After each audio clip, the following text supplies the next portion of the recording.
Hello, today we're going to be reviewing the ITNS 500 Photo and Transparency Scanner. This is commonly available on eBay for around $35. You also see it on Amazon for about that price. And comes with a thing where you can scan 4x6 photos as well as slides, and I'm going to pull it apart here and show you some of the fittings that come with it. There's your USB cable that attaches it to your computer. You don't need an auxiliary power cord. This is the backlight adapter that it will prompt you to install if you don't have it in there. And sometimes you have to push it in a little bit. You'll put it in and it'll still ask for it again. You have to pull it out and put it back in. And right here's the slot where you put in your sliders that hold either 35mm slides or 35mm negatives. And the lower slot holds a tray that you can put a photograph in up to 4x6, and so you can scan those.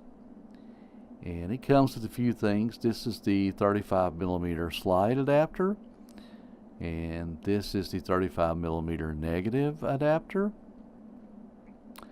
And over there under the monitor you see a business card adapter that I never used. This is a little brush that lets you brush the slides off if you got dust on them. Of course, it comes with miscellaneous paperwork and booklets and installation guide. And it comes with a CD so you can install your software and get it ready to run. And it's pretty easy to install.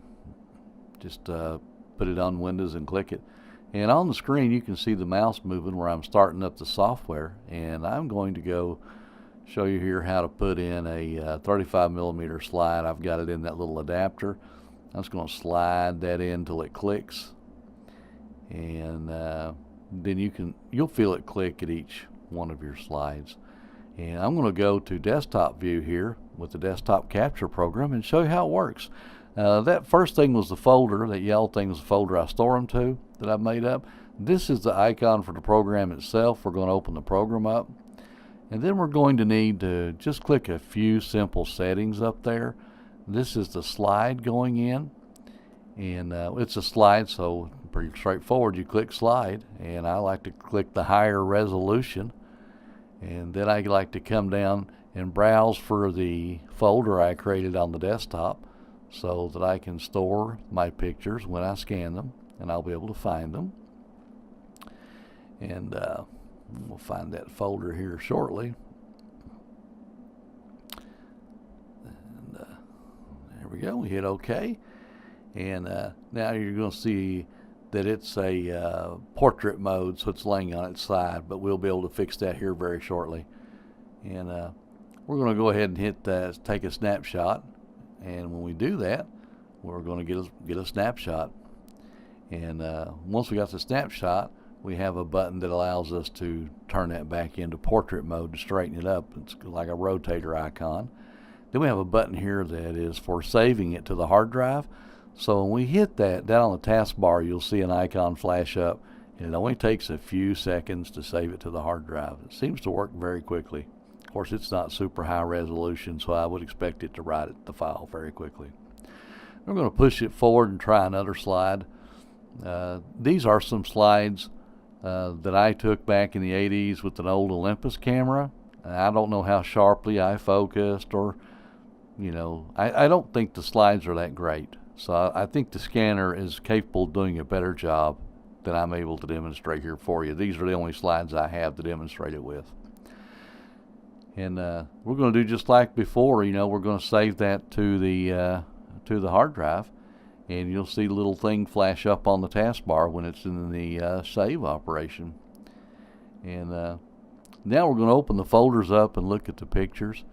And here we're at 17% resolution, which if we move this up to about 50, excuse me, move it up to about 50, you can see it's not terribly sharp, but it's usable, to get your pictures into your computer.